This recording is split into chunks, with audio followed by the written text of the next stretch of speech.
Vou chamar aqui à frente o presbítero Fernando. Uma salva de palmas a Jesus.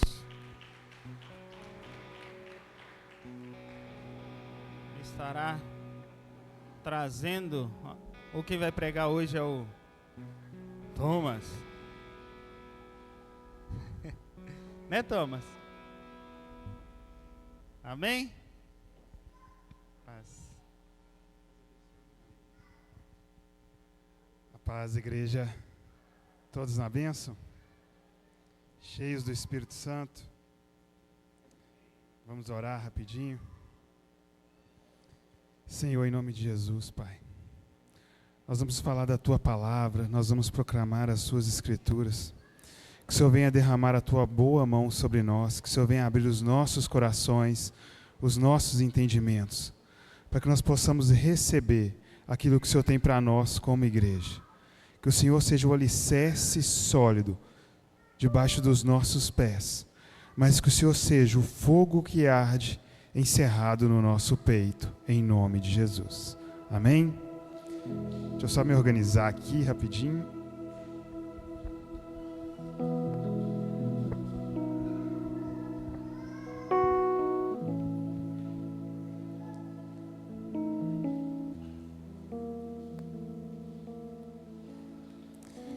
Hoje eu quero compartilhar com vocês uma palavra, do que Deus tem falado no meu coração para esses dias, e chama Deus de amor. Eu acho que antes de que nós possamos viver qualquer coisa, nós temos que ter a compreensão de quem que é o Deus que nós servimos, de quem é o Deus e de onde vem esse amor em abundância que nos transforma. Ele simplesmente chamou pecadores, ladrões, salteadores, malfeitores, pessoas com maus desígnios. Ele chamou a mim e você, que fazemos parte desse grupo. Ele nos chamou a um arrependimento, para que os nossos fardos fossem removidos, e para que nós possamos pegar um fardo que é leve e suave. Isso tudo fruto do seu único e genuíno amor. Ele simplesmente nos escolhe. Ele olha para nós como nós somos, com o seu amor, Ele nos escolhe e nos chama a uma mesa da comunhão. Olha para dentro de você. Você tem uma noção de quem você é. Eu tenho uma noção de quem eu sou. Eu tenho uma noção da minha natureza carnal. Eu tenho uma noção dos meus maus desígnios. Eu tenho uma noção da onde a minha mente carnal vaga por lugares sombrios. Agora Deus, Ele não tem uma noção. Ele enxerga a gente com total transparência. Então Ele sabe exatamente o quanto nós éramos criatura e filhos das trevas. E mesmo assim, Ele olhou para mim e para você, Ele vem com a sua poderosa mão e Ele nos resgata para sentar na mesa da comunhão. Porque nunca foi sobre quem eu e você somos, sempre foi sobre quem Ele é. Ele chamou os apóstolos, Ele chamou a Pedro, Ele chamou a João, Ele sabia que cada um ia fazer. Mas Ele também chamou a Judas. Judas não era pior do que Pedro, pior do que João. A mesma comunhão e o mesmo amor foi estendido, o mesmo braço de comunhão foi estendido a todos eles. A questão é o quanto eu estou perceptível, o quanto eu estou disposto para que esse amor gere fruto na minha vida. O quanto eu estou disposto a permitir que, a sentar-se na mesa da comunhão, as minhas vestes sejam trocadas. O amor de Deus, Ele é soberano. João 3,16 diz, porque Deus amou o mundo de tal maneira, que deu o seu único Filho, para que aquele que todo nele crê, não pereça, mas tenha vida eterna. Basta crermos para não perecermos. Basta crermos para termos vida eterna. Mas o crer exige adentrar numa atmosfera de adoração, onde somente a presença importa. O crer significa ser amoldado por esse amor. O amor de Deus, ele nada mais quer fazer do que tirar de nós a natureza carnal e nos transportar para o Santo dos Santos, aonde só um coração de adorador consegue sobreviver. É nos colocar numa mesa que nós nunca sentaríamos por direito. Estávamos vedados, separados. Mas de repente nós entramos num banquete de santidade, de purificação. E nós podemos olhar para a cabeceira da mesa e ver o Santo dos Santos. Ver aquele que é puro, aquele que é fiel, que se entregou por nós. Só para olhar para nós e falar: vós sois filhos de Deus. Então não é sobre o que eu e você passamos, é sobre o que Ele fez por nós. Enquanto nós não entendermos esse Deus de amor que quer nos moldar, e nós estivermos a imagem de um Deus tirano, um Deus que está exigindo, que está cobrando, nós nunca vamos entrar no Santo dos Santos. Nós nunca vamos ser purificados. Nós nunca vamos ser genuinamente transformados. Porque não é um lugar onde eu entro e conduzo a minha vida. É um lugar que eu sento e me entrego. É como o Ezequiel 47. As águas estavam tornozelos, joelhos, até batendo sobre o lombo. Até que as águas estão numa altura e o rio não se pode atravessar a nado. O que isso significa? Intimidade, níveis de relacionamento com Deus. Mas é um lugar de intimidade que você não consegue nem nadar. Você é conduzido pela correnteza. E é nesse lugar que nós devemos estar. Nós devemos estar na direção do fluir do rio de Deus, que vem do trono de Deus. E é garantido que seremos seguros. É certeza que beberemos da água da vida. Quando Jesus, ele está ali ensinando e de repente alguns homens, alguns fariseus chegam com a mulher pega em flagrante adultério. E eles começam a tramar ali para apedrejá-la. E Jesus continua riscando o chão. Eles estão ali pressionando e Jesus está riscando o chão. Tranquilo. Porque ele não cogita das coisas desse mundo. O coração e a mente dele está nos céus, na vontade do Pai. E aqueles homens pressionando, Jesus vira de uma forma simples, ele fala: aquele que nunca pecou, atire a primeira pedra. Aquela mulher estava aflita, os homens estavam com as pedras prontas. Eu vou te falar, a gente sempre se coloca no lugar da mulher, as pessoas querem atirar as pedras em mim, mas a maioria das vezes nós estamos com as pedras nas mãos. E Jesus vira para nós e fala: se você nunca pecou, atire a primeira pedra. Às vezes nós estamos gastando força e energia com as pedras nas mãos, mas nós devíamos estar o quê? Sentado, ouvindo os ensinamentos do Senhor. E aí quando todos os homens se dispersam, Jesus novamente ele vira para aquela mulher: não sobrou nenhum para atirar uma pedra em você. E aquela mulher aliviada, né? Ela fala assim: opa, estou imune. Mas aí Jesus vira para ela: nem eu te julgo. O que Jesus está falando? Eu sim poderia atirar pedras sobre você, porque eu sou santo e puro, mas eu não atiro pedras, eu trago cura e libertação. Deus poderia atirar pedra em nós, mas Ele não atira pedra em nós, Ele derrama amor. Amor. Mesmo que nós estejamos no ápice do pecado, Ele quer nos resgatar com amor, porque onde abundou o pecado, superabundou a graça. Mas João fala que isso não é motivo para que nós venhamos a pecar, mas para que sim venhamos a manifestar o amor, pois aquele que está no amor não vive pecando. O amor também é a libertação do pecado, pois já não estamos na lei onde nós temos que lutar carnalmente contra o pecado, mas estamos na graça, onde o pecado não opera em nós, mas sim o Espírito Santo selado em nós, pois de nós foi trocado um coração de pedra, para que nós não venhamos a tirar pedras, e colocado em nós um coração de carne, onde os mandamentos do Senhor possam ser escritos. E Jesus diz: aquele que me ama é o que guarda os meus mandamentos.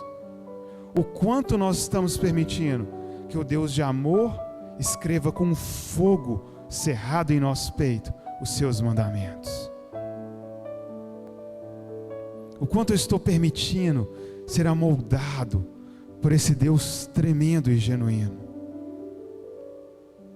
Salmo 63:3 diz assim: o teu amor ou tua graça, dependendo da versão que você está lendo, é melhor do que a vida, por isso os meus lábios te exaltarão. Não sei você, mas geralmente o que a gente mais preza é pela nossa vida. E o salmista está falando: melhor do que viver é provar do seu amor. Melhor do que respirar é provar da sua essência. Melhor do que viver os meus desígnios é sentar à tua mesa. E por esse motivo, os meus lábios te exultarão, te louvarão e te exaltarão. Não há vida se não há amor de Deus em nós.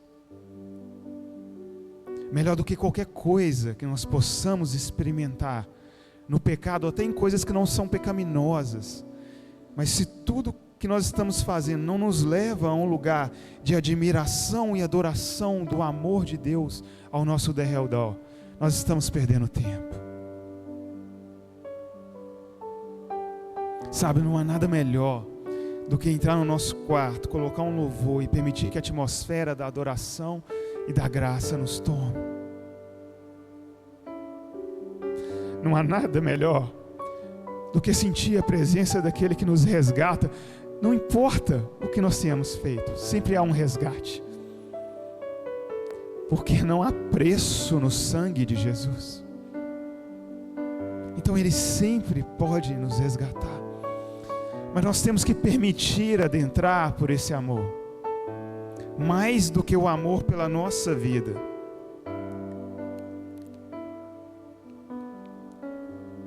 E no meio da nossa dor, nós temos que adorar, nós temos que louvar. Nós temos que permitir que o nosso coração seja constrangido. Não importa se você está trabalhando, se você está parado no semáforo, se a sua mente não te conduz a entender que você está envolto, que você só respira por causa do amor desse Deus maravilhoso, nós não entendemos o que é o céu. Nós não entendemos o que é o amor, que é mais importante do que todos os dons. Nós vamos ler mais na frente. Os dons são maravilhosos. Eu amo profetizar, eu amo ministrar, eu amo pregar a palavra de Deus, mas sem amor, isso é imundícia. Pois não há santidade em mim que possa purificar o que eu fale, a não ser a santidade que vem pelo amor de Deus, do trono de Deus. Por mais que eu me desgaste, não há nada no meu esforço que possa ter valor. É o que Jó fala para os seus amigos. Jó, ele fazia, ao início do livro, é claro, viste, é Deus falando com Satanás, viste o meu servo Jó, não há homem reto como ele. É a aprovação de Deus sobre esse homem. E esse homem, no decorrer dos livros, ele fala que no meio por mais que tudo que ele faça possa parecer santo, na presença é tudo imundo, porque só Deus é santo em perfeição. Sabe o que é isso? É a compreensão da dependência do amor. E no final do livro ele fala: antes eu só conhecia de ouvir falar, mas agora os meus olhos podem ver. Meu irmão, o que nós possamos ver já foi manifesto em Cristo Jesus. Ele é o amor, Ele é a expressão da essência de Deus. Não há nada que você possa procurar nas Escrituras ou procurar na sua vida que vá além de Jesus. E às vezes nós nos perdemos no trabalho, nós nos perdemos em meio às coisas, mas só nós precisamos nos encontrar com Jesus. Um cego à beira do caminho, ele sabia que ele só precisava encontrar Jesus. E quando ele ouve que Jesus está passando, olha, ele ouve, ele conhecia de ouvir falar, e aí ele começa a gritar: Jesus, filho de Davi, tem compaixão de mim. Jesus, filho de Davi, tem misericórdia de mim. E os homens tentando acalmá-lo para que ele não faça escândalo, e ele gritava: eu preciso conhecer. Então ele gritava: Jesus, filho de Davi, tem compaixão, tem amor por mim. E Jesus vem com o seu amor e toca os olhos daquele homem, e agora ele não só conhece de ouvir falar, mas os olhos dele vê a Deus, ele vê o amor de Deus. Havia um homem parado há anos num tanque, esperando que as águas fossem agitadas, e muitas vezes talvez as águas nunca fossem agitadas, era só uma superstição.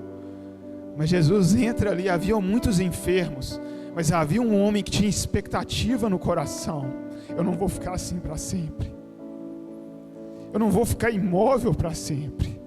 Se eu encontrar a Deus, eu vou me mover como a corça em direção ao trono de Deus. E Jesus vem e pergunta: o que queres que eu te faça? Ele fala: eu quero ser curado, eu quero ser transformado. Às vezes nós estamos parados à beira de um poço que não se move as águas, são águas mortas, mas alguém falou com a gente que aquilo se move de vez em quando, mas é água morta. E aí vem Jesus e ele traz o quê? A água da vida. Como ele diz em João 4, a mulher em Samaria: se conheceste quem te fala e soubeste da água que eu posso te dar, você beberia e nunca mais teria sede. Nós só precisamos provar da água do amor de Deus para ter sede em abundância. Para que ficar me enfadando ao sol do meio-dia,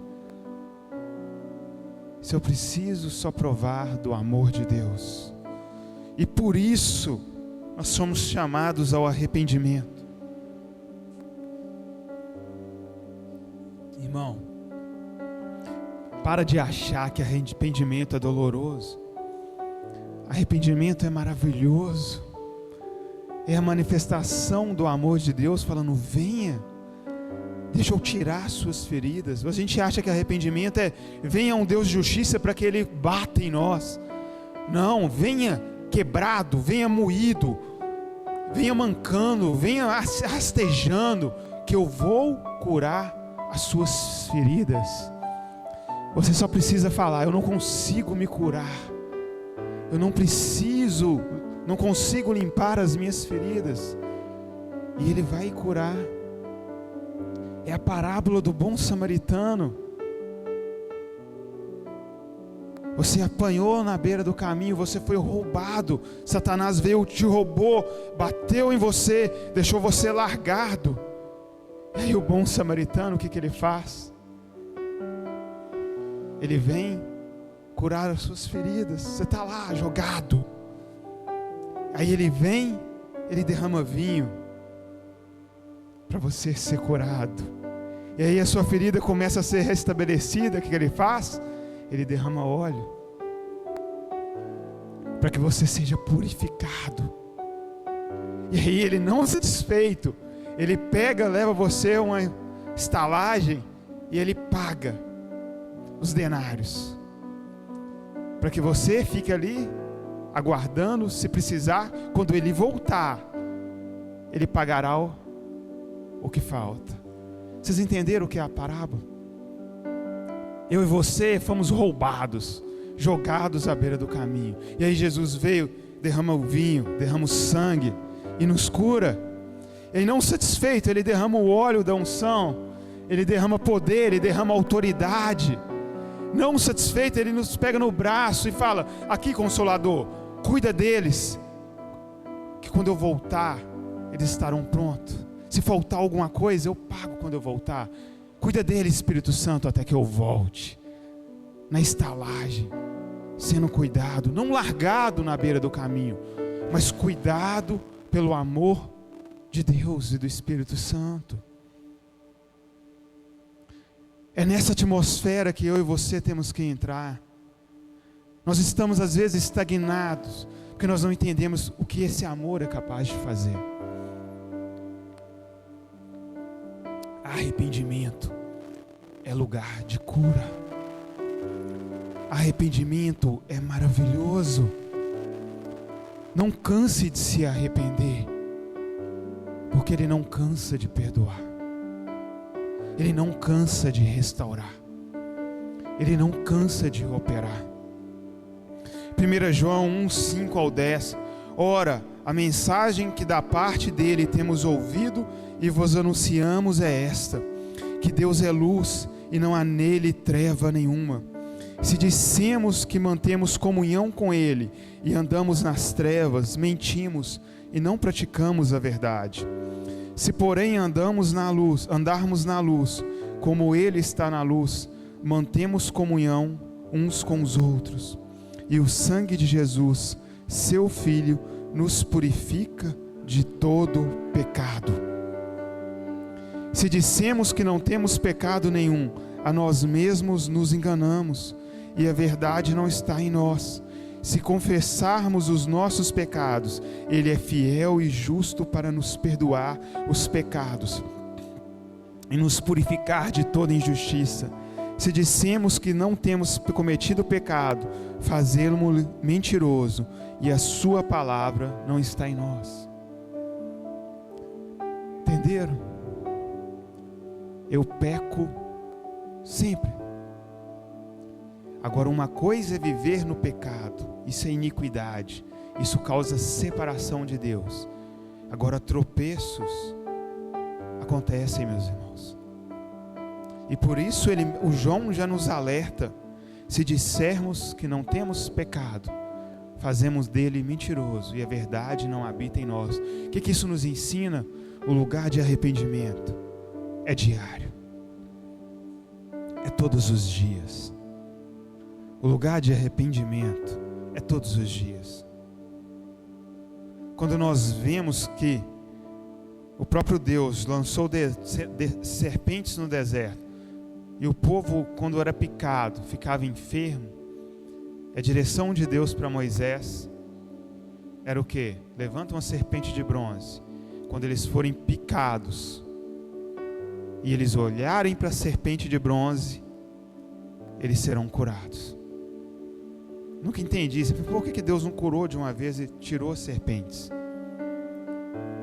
Mas quando Jesus está conversando com Nicodemos, ele faz uma referência a esse texto. Ele diz: pois do modo que Moisés levantou a serpente no deserto, é necessário que o Filho do Homem seja levantado, para que todo aquele que nele creia seja curado.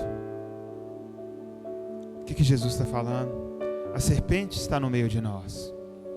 Os pecados continuam, mas a cruz foi levantada. Basta eu olhar para a cruz para que eu seja curado. A cruz não passou, meu irmão. ela é eterna, tanto para trás, tanto para frente. Davi clamava pela cruz, clamava pelo perdão na cruz, porque ele sabia que não havia outro lugar para que os pecados dele fossem curados, senão a expectativa da vinda do Messias na cruz.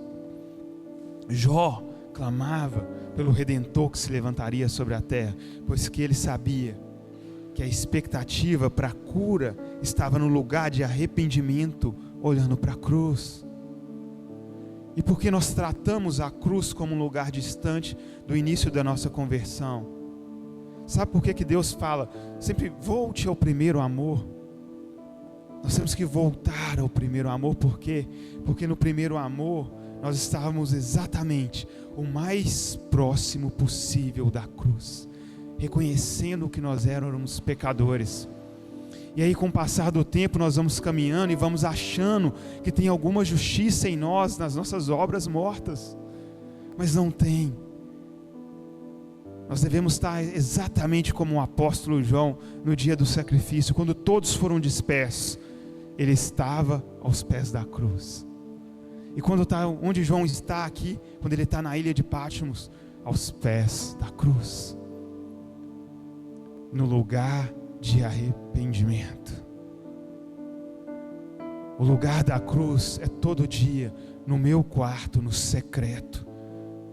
É todo dia clamando que aquele sacrifício tenha autoridade sobre mim, para que eu seja transformado. Porque o dia que eu me afasto da cruz, o pecado domina o meu coração e eu me torno iníquo. E Deus odeia a iniquidade.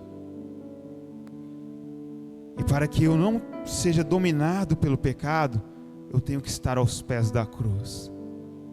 Sabe por quê? Porque a cruz me leva para um lugar onde o sangue cura as minhas feridas, o óleo é derramado sobre mim, e quando eu sou purificado, eu sou levado para um lugar onde a minha vida não importa mais, porque o amor de Deus é melhor. Eu sou levado ao Santo dos Santos, e no Santo dos Santos a única coisa que importa é a presença que emana. É o fogo cerrado em meu peito, onde eu me torno exatamente o incenso da adoração de Deus, que queima dia e noite no Santo dos Santos. Para que Deus faça maravilhas sobre a minha vida. Porque nele nós encontramos perdão. 1 João 2:1-2. Filhinhos meus, essas coisas vos escrevo, para que não pequeis.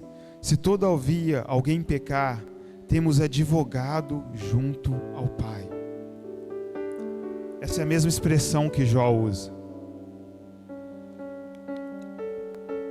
Eu amo isso. Sabe por quê? Porque toda a ira de Deus, ela poderia ser direcionada a mim e a você.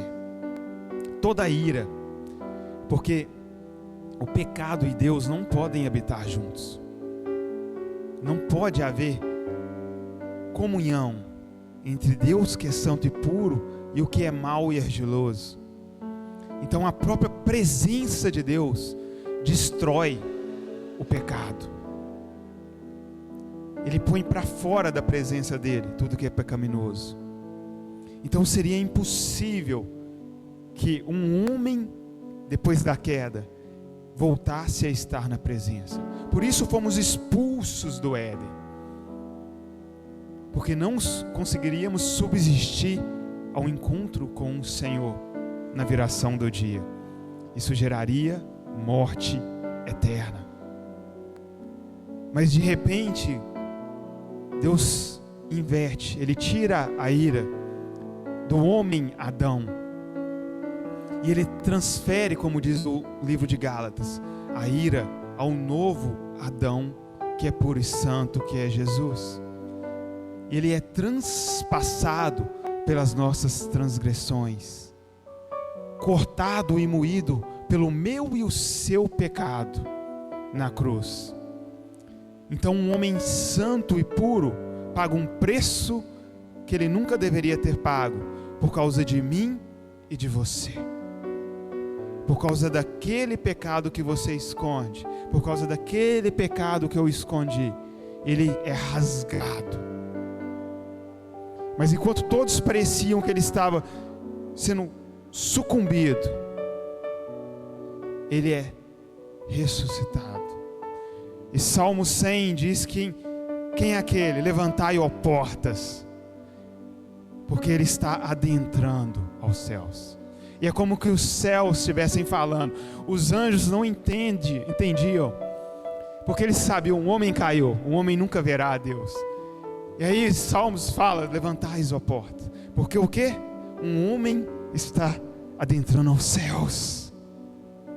Jesus, homem, está adentrando aos céus, na presença do Deus, puro e santo, e não satisfeito, trazendo uma bacia, como diz Hebreus 9, com o seu sangue. Ele não satisfeito, ele adentra o santo lugar, ele sai do lugar de sacrifício, adentra o santo lugar e entra no santo dos santos e oferece em sacrifício eterno, sem mácula, perfeito, por mim e vocês. E os anjos olhando e falando, que loucura é essa? Tem um homem entrando nos céus e se achegando à presença do Pai. E não satisfeito, ele senta à destra do Pai. Para quê? Para que quando Deus olha e poderia derramar a sua ira, tem um advogado, Jesus, ao lado do Pai, falando, a ira foi derramada sobre mim, não mais sobre eles. Jesus é a expressão do amor de Deus. Ele poderia derramar a sua ira e a sua justiça, mas ele fala, eu mesmo me oferecerei em amor, porque o amor sobrepõe a ira, o amor sobrepõe a justiça, o amor sobrepõe e sucumbe o pecado. E por isso nós devemos nos deleitar e viver no amor, porque o amor também transforma e santifica. E por isso neles encontramos perdão. Vede que grande amor, vou ler 1 João 3, 1 ao 6. Vede que grande amor nos tem concedido o Pai, a ponto de sermos chamados filhos de Deus. E de fato somos filhos de Deus. Por essa razão o mundo não nos conhece, porquanto não conheceu Ele mesmo. Amados, agora somos filhos de Deus, e ainda não se manifestou o que haveremos de ser. Sabemos que, quando Ele se manifestar, seremos semelhantes a Ele, porque haveremos de vê-lo como Ele é. E a si mesmo se purifica todo o que nele tem esta esperança, assim como Ele é puro. Todo aquele que pratica o pecado também transgride a lei, porque o pecado é a transgressão da lei. Sabeis também que Ele se manifestou para tirar os pecados, e nele não existe pecado. Todo aquele que permanece nele não vive pecando. Todo aquele que vive pecando não o viu e nem o conheceu. Meu irmão, talvez o seu problema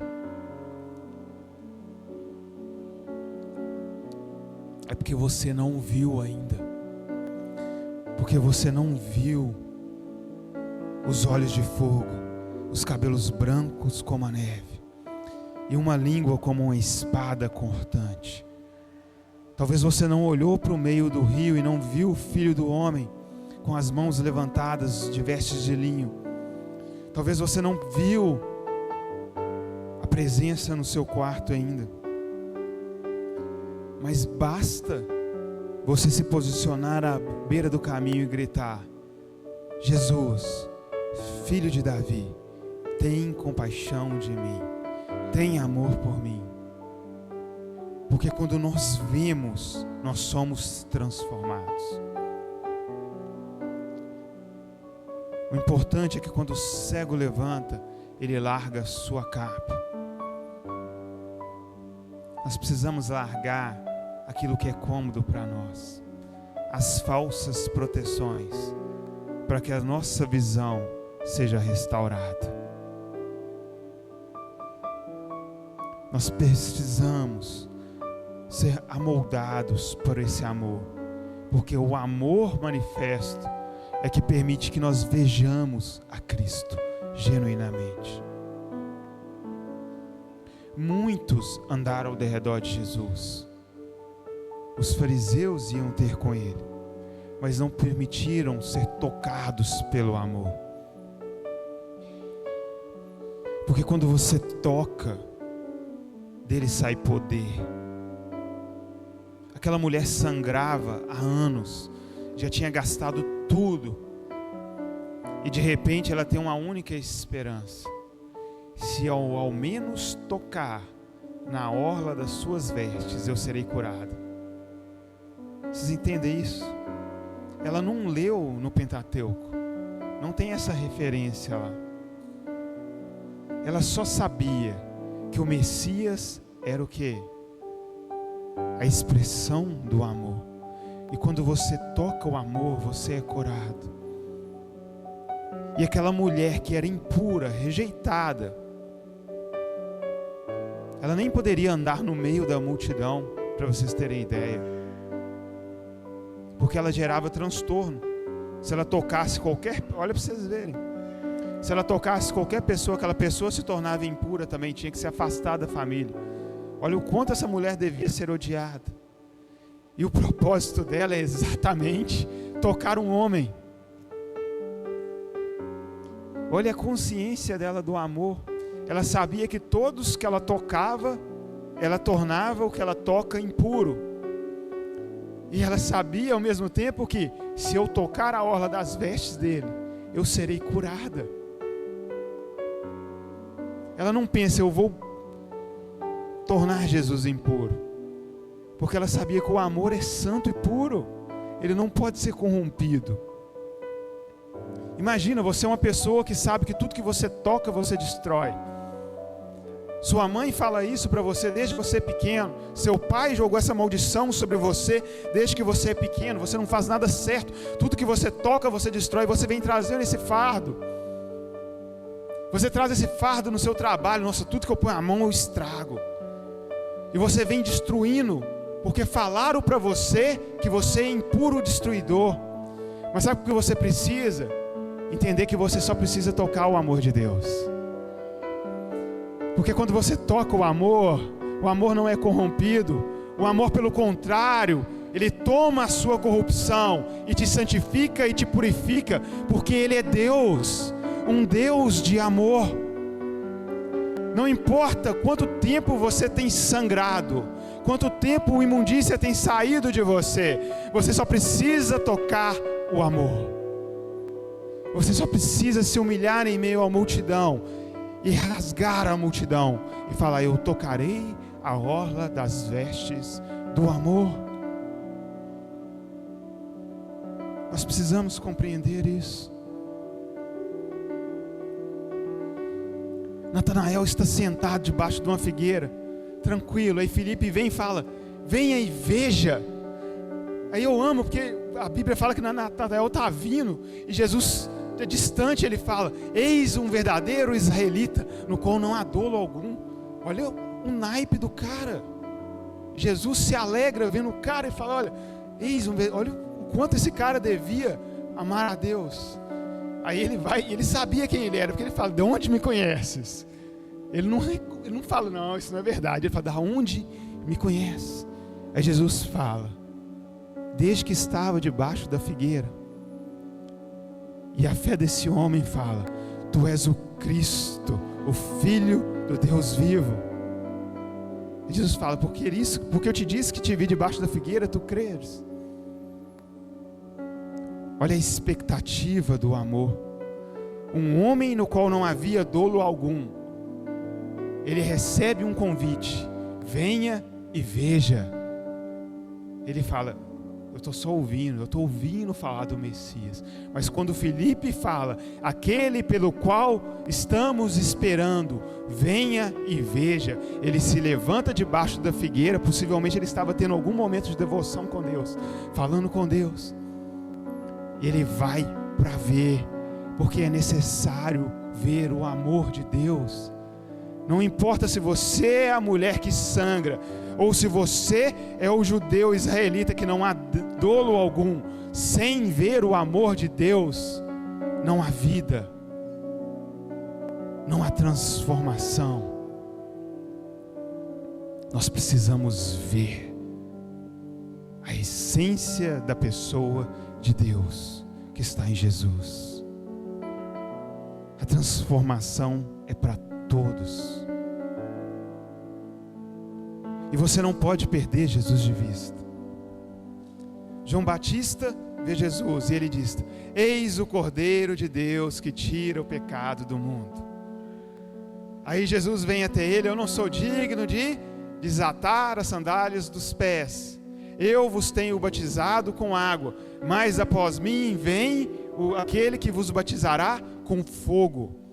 João batiza Jesus, os céus se abrem e uma voz diz, o próprio Deus diz: eis o meu filho amado, em quem me comprazo. João estava vendo tudo isso. Ele profetizou tudo isso.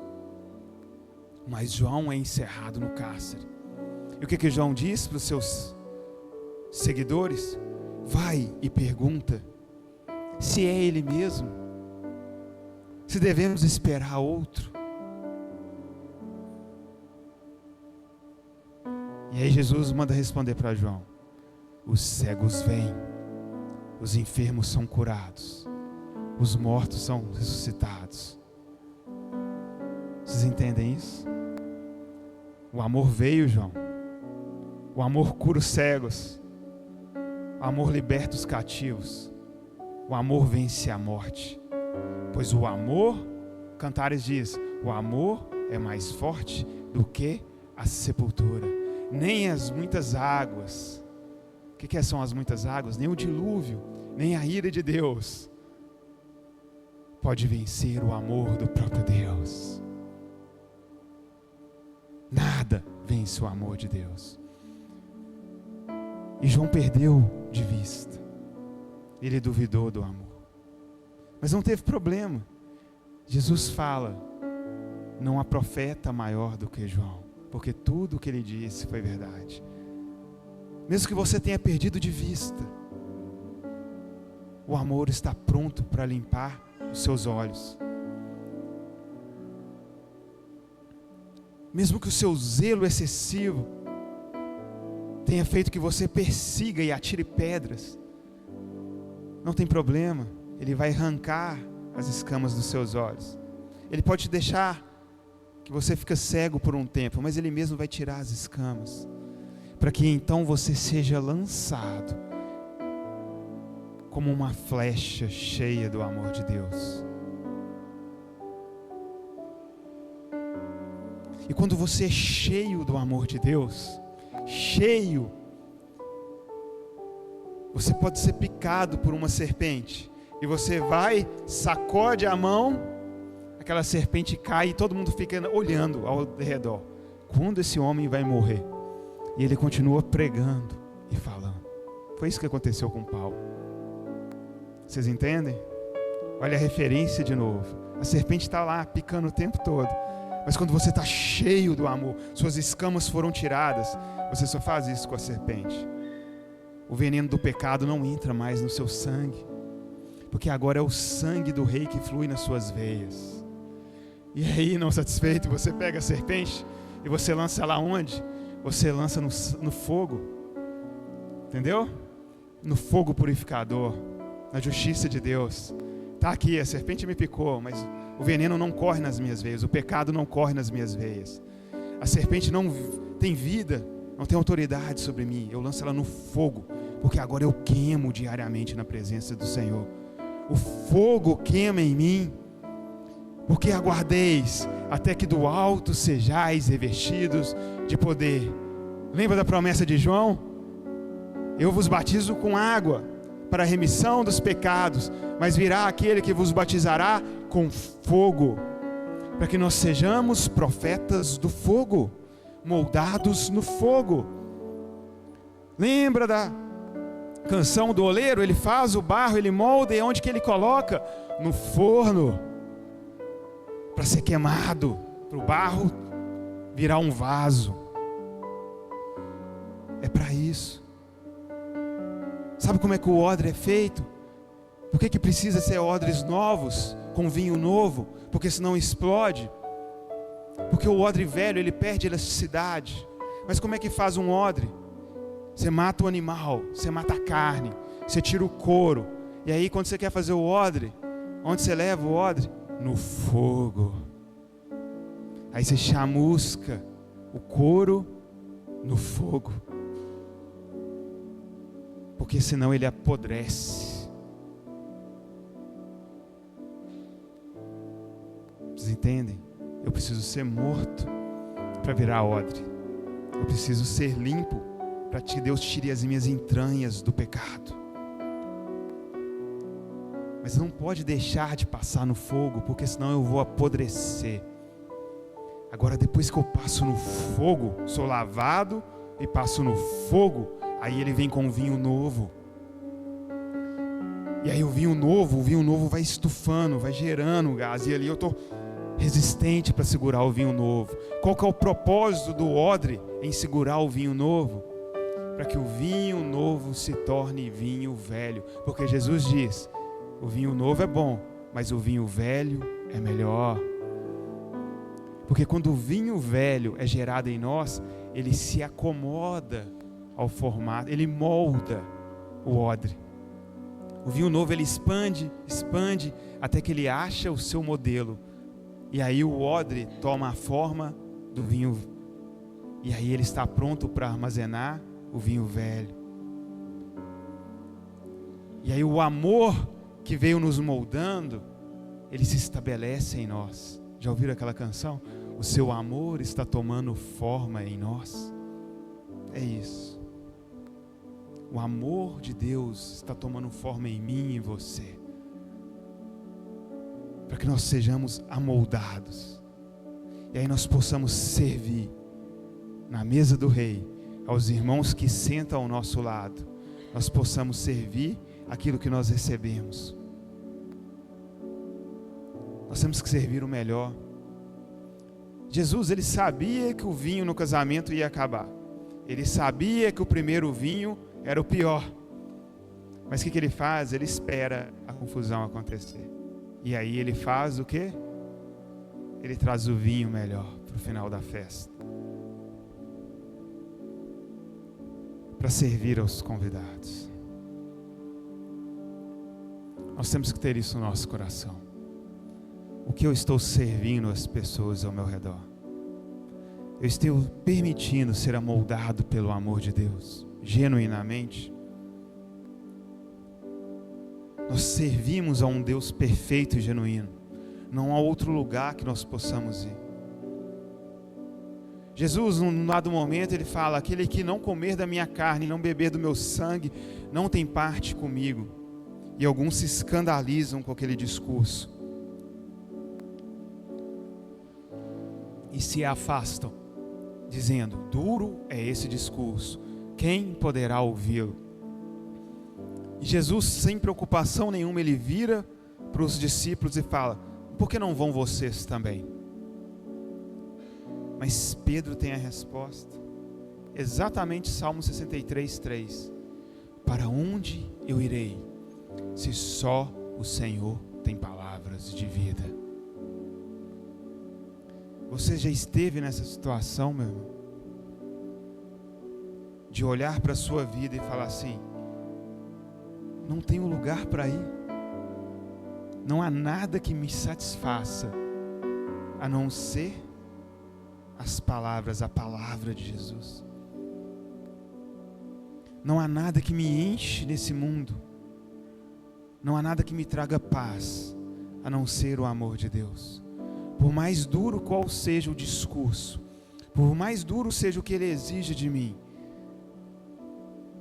não há vida em outro lugar. Eu preciso passar por tudo. Mesmo que eu seja o odre passando pelo fogo, queimando, não há melhor lugar para estar. Não há melhor lugar para estar. Quando Davi é posto em prova por causa da sua falha, e Deus pergunta: o que você quer? Que seus inimigos te persigam? Ou que venha uma peste? Ele não hesita, a resposta dele é: que não caia eu nas mãos dos homens, mas que eu caia na mão do Senhor, pois o Senhor é misericordioso. O cara sempre fala assim: que eu caia nas mãos do amor.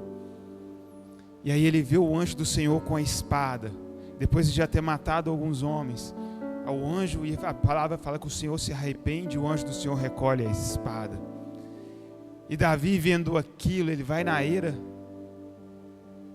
e ele oferece um sacrifício ao Senhor, ele compra a eira. Imagina, no meio da dor, ele fala: Ele é um Deus de amor. Ele sempre é um Deus de amor. E Davi sempre cantava um cântico ao Senhor. Sempre é momento de orarmos. Sempre é um momento de jejuarmos. O jejum não pode ser algo mecânico. O jejum, você tem que ter a intenção. Sabe o que é o jejum? O jejum é você se sentar à mesa e não comer até que o Senhor da mesa venha. Então o propósito do jejum não é um sacrifício. O jejum passa pelo sacrifício. O propósito do jejum não é cumprir a palavra. Ele passa pelo cumprimento da palavra.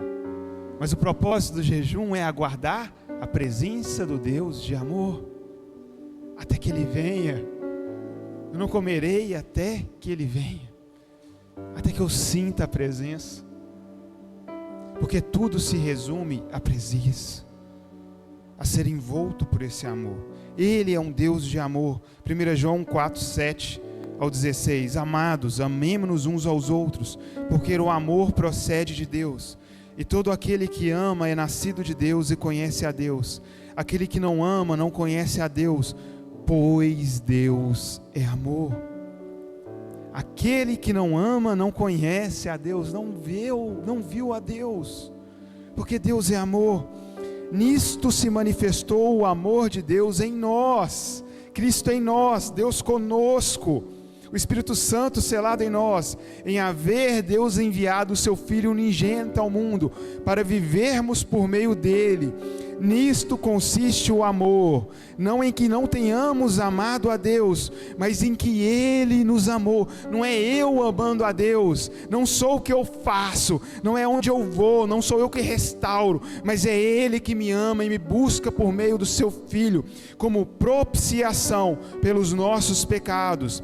Amados, é assim que a Bíblia nos chama, amados de Deus, amados. Uma das profecias mais poderosas que eu recebi na minha vida, eu não era cristão, não tinha me convertido, foi inclusive anos antes de eu converter. A minha mãe já era cristã, acho que na época meu pai também já era, e receberam alguns irmãos em casa. Eu tinha saído, eu cheguei, eu não era cristão, e eu fiquei no fundo da casa esperando. Eu vou esperar esses crentes ir embora, depois eu entro, para não ter que passar, cumprimentar todo mundo. E fiquei lá no fundo. Mas quando Deus, Ele quer, não tem jeito, meu irmão. E quando você encontra um homem que tem um amor de Deus moldado nele, e aí por algum motivo eu entrei, ou aquele irmão abriu a porta do fundo, estava indo em direção ao quintal, eu estava lá, aí eu cumprimentei ele, ele estendeu a mão na hora que eu peguei na mão dele. Irmão Geraldo Carlos, Assembleia de Deus, lá do Novo Eldorado, do Parque São João, desculpa. Aquele homem já um ancião, mas cheio de Deus. Na hora que ele colocou a mão na minha mão, ele fez, e ele derramou amor. Ele simplesmente falou: tu és muito amado como Daniel. Eu nem sabia quem era Daniel. Eu só sentia a presença do amor. Aí na hora que ele só falou isso, ele me cumprimentou, soltou a minha mão. Aquela sensação boa passou e eu não entendi muito o que tinha acontecido. Mas anos depois, quando eu me converti, e aí eu vi o amor de Deus, foi exatamente a realização daquilo que ele falou comigo anos antes. Eu fui envolto e moldado por essa palavra. És muito amado como o profeta Daniel. E aquilo conduziu todo o início da minha jornada e me conduz até hoje, nos momentos mais difíceis que eu tenho em Deus, nos momentos onde eu entro em questionamento, onde eu vou para o secreto, onde eu rasgo a minha alma em dor, onde eu questiono a Deus tudo o que está acontecendo, quem eu sou. Ele me leva exatamente no livro de Daniel. Ele me leva exatamente cobrando separação, purificação, cobrando jejum. Ele não justifica as minhas lamúrias. Ele só fala: você está lamuriando porque você está perdendo os olhos de quem você é. Você só está reclamando das aflições porque você está perdendo a identidade de quem você é. E isso acontece quando nós estamos perdendo o Deus de amor de vista. Aí Ele me traz aonde? Eu te forjei para ser isso. Quando nós vamos nos afastando da essência de quem nós somos, de quem Deus sonhou para que nós sejamos, nós fazemos igual João Batista. Vai vir outro, porque eu estou preso. Não era para eu estar preso. Eu estou no cárcere, não era para eu estar no cárcere. Quando você tem a identidade e os olhos no alto, você pode estar num cárcere e você vai fazer igual Paulo e Silas. Nós vamos cantar até que o cárcere seja quebrado. Nós vamos cantar até que a terra seja abalada. Você pode estar numa ilha isolado como João, e que mesmo assim as suas palavras alcançarão o mundo. João estava numa ilha preso e ele foi levado ao Apocalipse a ver o Alfa e o Ômega. As prisões terrenas não podem nos prender, porque quando nós somos envoltos no amor, nós não somos desse mundo, nós não amamos mais esse mundo, nós amamos o Deus de amor. E o amor reside no alto, o amor reside em Cristo. Amados, se Deus de tal maneira nos amou, devemos nós também amar uns aos outros. Ninguém jamais viu a Deus. Se amarmos uns aos outros, Deus permanece em nós, e o seu amor é em nós aperfeiçoado, amoldado. Nisto conhecemos que permanecemos nele, e ele em nós, em que nos deu o seu Espírito. E nós temos visto e testemunhamos que o Pai enviou o seu Filho como Salvador do mundo. Aquele que confessar que Jesus é o Filho de Deus, Deus permanece nele, e ele em Deus. E nós conhecemos e cremos no amor de Deus tem por nós. Deus é amor, e aquele que permanece no amor permanece em Deus e Deus nele. O amor é maior. 1 Coríntios 13, 1 ao 13. Ainda que eu fale, para a gente finalizar, presta atenção nisso. Ainda que eu fale a língua dos homens, ainda que eu tenha todo o entendimento do mundo, ainda que eu consiga compreender como os homens pensam, ainda que eu tenha influência sobre os homens, ainda que eu tenha poder e governo sobre os homens, ainda que eu seja próspero profissionalmente, ainda que eu seja uma referência profissional, ainda que eu exulte em tudo e todo o governo dos homens, se não tiver amor, serei como o bronze que soa ou como um símbolo que retine, oco por dentro, sem proveito algum. Não importa o quão bem sucedido você seja, quão você tenha conquistado, se a sua conquista não foi sendo amoldado por esse amor, você é oco como bronze, que soa ou como símbolo que retine. Ainda que eu tenha o dom de profetizar e conheça todos os mistérios e toda a ciência. Nós amamos profetizar, porque profetizar é a revelação do mistério daquilo que está por vir. Mas profetizar sem amor não serve para nada.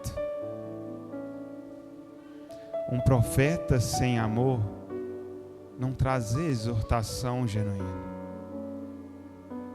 Um profeta sem amor, ele mata. Mas um profeta com amor, ele traz esperança. Por mais que nós possamos amar profetizar, nós precisamos ser amoldados antes no amor. Nós precisamos ser transformados pelo amor, para que então a profecia seja feita com amor. Ainda que eu tenha tamanha fé a ponto de transportar os montes, ainda que eu tenha a fé de Abraão a ponto de fazer sinais e maravilhas, de abrir o mar, se eu não tiver amor, nada serei. Porque a fé é importante. Sem fé é impossível agradar a Deus. Mas a fé vem por onde? Por ouvir a palavra. E aquele que as ouve e não a pratica, comete pecado. Vocês entendem como os versículos, a gente falou na aula de teologia, a hermenêutica se alinha. Um versículo isolado é um perigo, mas um versículo amarrado nos pilares da Escritura, ele nos revela o que nós realmente devemos fazer. E quando eu conheço as Escrituras, quem é nos revelado? Porque a Escritura é a palavra de Deus. E que é a palavra? E o Verbo se fez carne, e o Verbo habitou no meio de nós. Porque nem só de pão viverá o homem, mas de toda palavra que provém da boca de Deus. Deuteronômio 8. Entenderam? Como a fé nos conduz aonde? Ao amor. Uma fé que não nos conduz ao amor não é nada.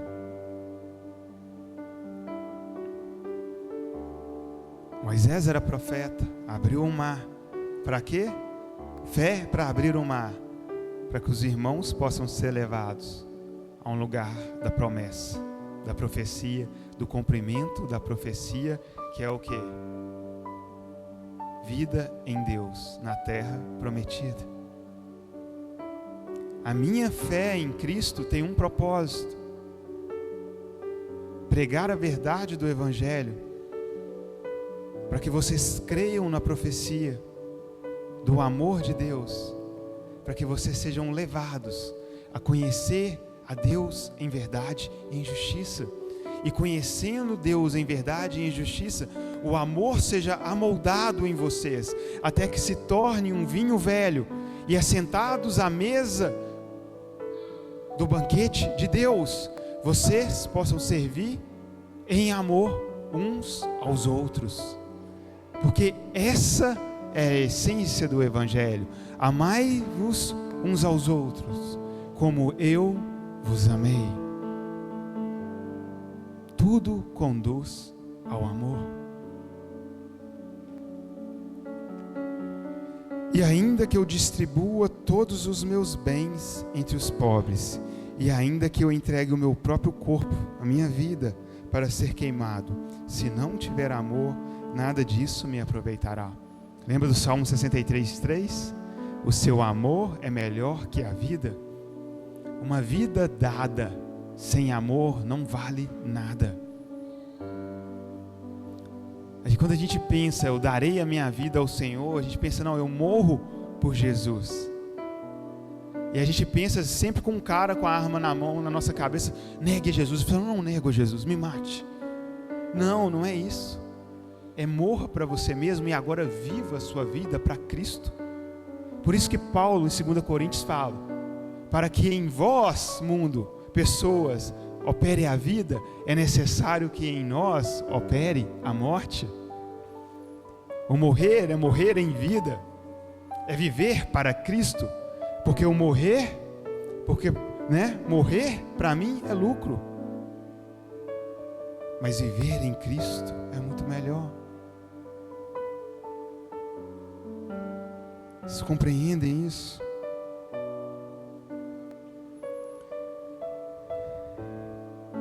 Deixa eu só voltar aqui. O amor é paciente, é benigno. Olha como é que quem é moldado pelo amor, nós temos que ser pacientes, nós temos que ser benignos, bondosos.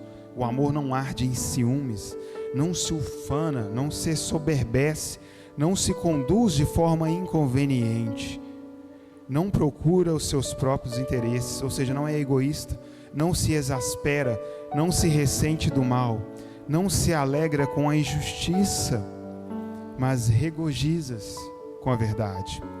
Tudo sofre, tudo crê, tudo espera, tudo suporta. O amor jamais acaba. Mas havendo profecias desaparecerão, havendo línguas cessarão, havendo ciência passará, porque em parte conhecemos e em parte profetizamos. Em parte. Quando, porém, vier o que é perfeito, então o que é em parte será aniquilado. Quando eu era menino, falava como menino, sentia como menino, pensava como menino. Quando cheguei a ser homem, desisti das coisas próprias dos meninos, porque agora vemos como em espelho, ou de forma obscura, então veremos face a face. Entendem? Ver. Agora eu conheço em parte, então conhecerei como sou conhecido. Agora, pois, permaneçam a fé, a esperança e o amor. Estes três. Porém, o maior destes é o amor. Vocês entendem? Tudo passará. Mas o amor de Deus amoldado em nós é eterno. Eu tenho minha convicção teológica sobre o que isso significa na vida eterna. Mas agora não é o momento para isso. Mas eu quero que vocês tenham a compreensão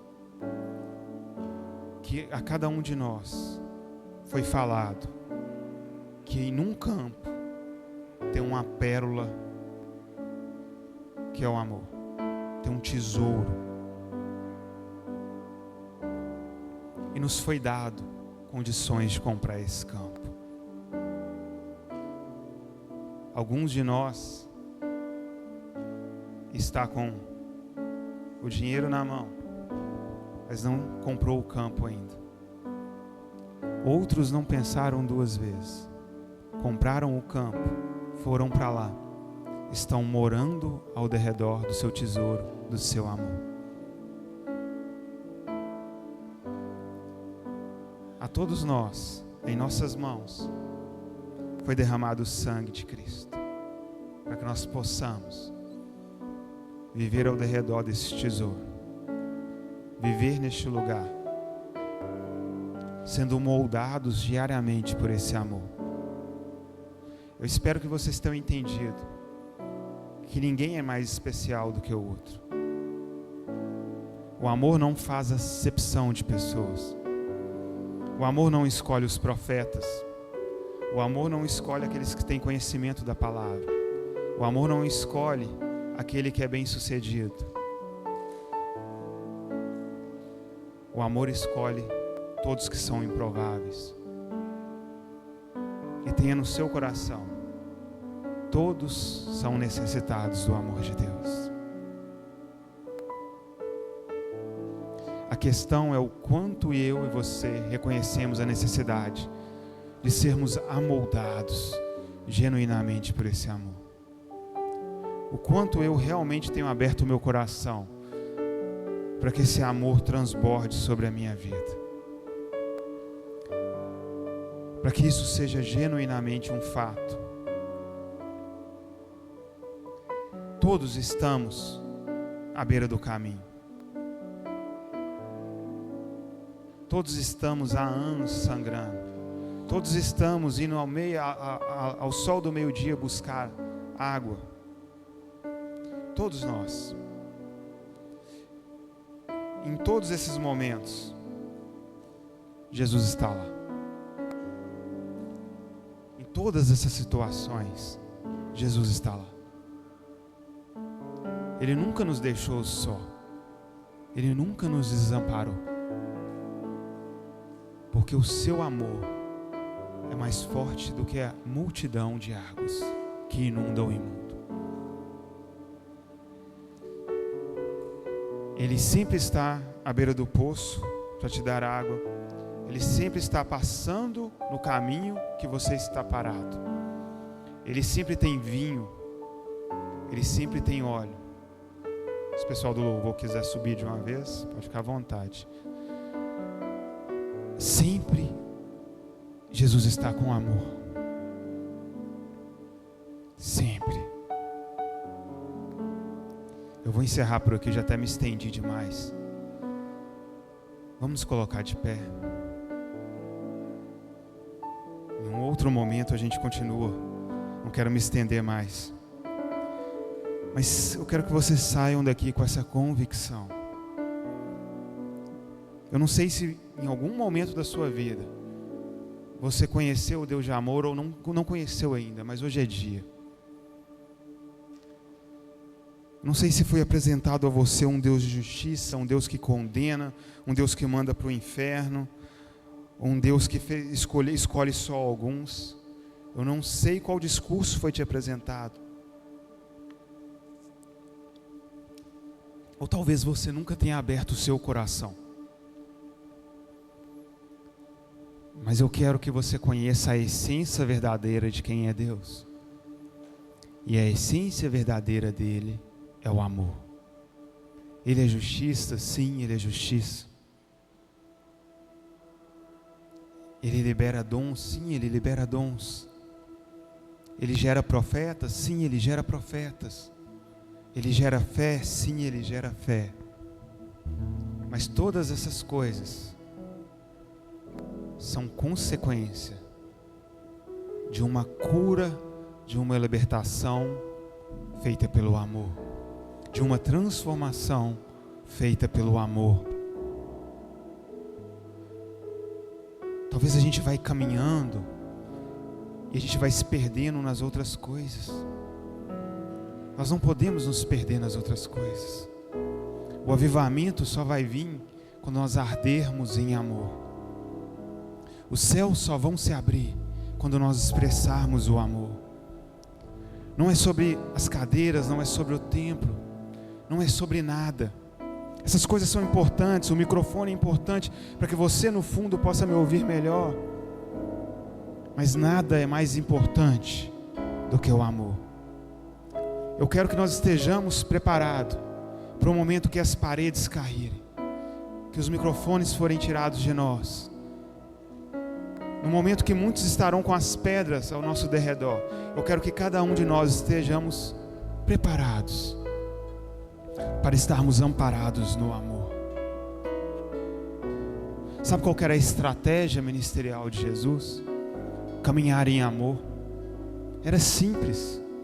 Às vezes a gente vê várias pessoas pensando em estratégia. Vamos fazer, não, Jesus não tinha estratégia. A estratégia era Ele, puro, santo, andando no meio do povo. A minha e a sua estratégia tem que ser essa, meu irmão. Pureza e santidade andando no meio do povo. Qual que era a estratégia de Daniel? Pureza, santidade e devoção. Foi governo no reino de Nabucodonosor. Quando o filho de Nabucodonosor precisou de alguém para interpretar uma visão, chamou Daniel. Terminou Daniel de profetizar, o que acontece? Põe governo sobre Daniel. O rei morre, outro rei sobe, coloca quem sobre o governo? Daniel. Daniel é lançado nas covas dos leões. Quem que ele espera? O Deus de amor. Sadraque, Mesaque e Abednego é lançado na fornalha. Quem que eles encontram? O Deus de amor, o Deus de fogo. O fogo tem que ser o nosso habitat natural. O amor que queima em nós tem que ser o nosso habitat. Nós não podemos ser indiferentes a um amor que queima no nosso coração. Essa atmosfera não é a nossa atmosfera. A nossa atmosfera tem que ser o quê? Amor queimando em nós. Esse é o nosso DNA. É para isso que nós fomos forjados. Eu não sei o que você viveu até agora. Se você não viveu o fogo pleno do amor de Deus queimando em você, você ainda não viu a Deus. Mas você verá. Os seus olhos verão. Você verá Ele andando sobre as águas. E você perguntará: quem é esse que acalma a tempestade? Quem é esse que tem domínio sobre as tormentas da minha vida? Quem é esse? E ele dirá: sou eu, Jesus, não temais. Essa é a atmosfera que nós vamos viver. Esse é o lugar que nós seremos forjados. É isso que eu clamo, é isso que eu peço. A única coisa que eu peço a Deus é que os meus olhos possam ver o avivamento no meio de nós. Homens e mulheres queimando e ardendo pelo amor de Deus. Senhor, em nome de Jesus, Pai, eu entrego essa palavra mediante a confiança e o zelo em Ti, Senhor. Eu peço perdão se eu fui faltante em alguma coisa. Eu peço perdão que se nas minhas limitações carnais e humanas eu não consegui transmitir aquilo que está no seu coração. Mas eu fico feliz porque não depende de mim. Eu sei que o Espírito Santo que vai ministrar, eu sei que o Espírito Santo que vai semear a boa semente no coração dos meus irmãos. Eu sei que o Espírito Santo que vai regar. Eu não sou nada além do seu cajado, mas o teu poder é absoluto. Fala aos meus irmãos, fala ao meu coração com plenitude aquilo que o Senhor tem para nós nesses dias, Senhor.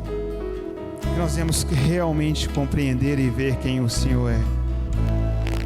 Peço perdão aos meus irmãos por ter extrapolado o horário, mas eu peço que o Senhor derrame sobre nós amor, amor e amor. Que nós venhamos ser amoldados. Estenda a tua mão. Vamos orar o Pai Nosso, porque o Pai Nosso não é uma simples oração. Foi quando o nosso coração clamava e perguntava, os discípulos perguntavam: ensina-nos a orar. E Ele nos ensinou a orar. Quando você não souber orar, clame a Deus e fale: me ensine a orar. Pai nosso que estás no céu, santificado seja o teu nome.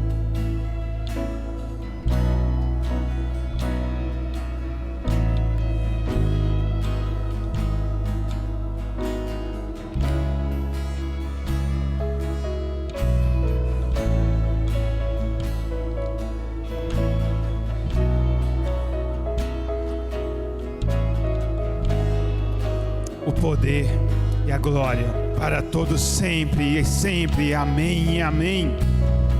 Pois o reino é teu, Senhor, toda a glória é tua, todo o governo é teu. Livra-nos do mal e derrama sobre nós a tua graça. Dai-nos dia de hoje a nossa expectativa, que é o pão que vem do céu, é o próprio Senhor. Dai-nos hoje a tua presença, é o que nós pedimos. Que o amor de Deus e as doces consolações do Espírito Santo estejam sobre cada um de vocês. O amor de Deus esteja sobre nós. Que o Senhor abençoe a semana de cada um de vocês. Vão em paz no nome de Jesus. Amém.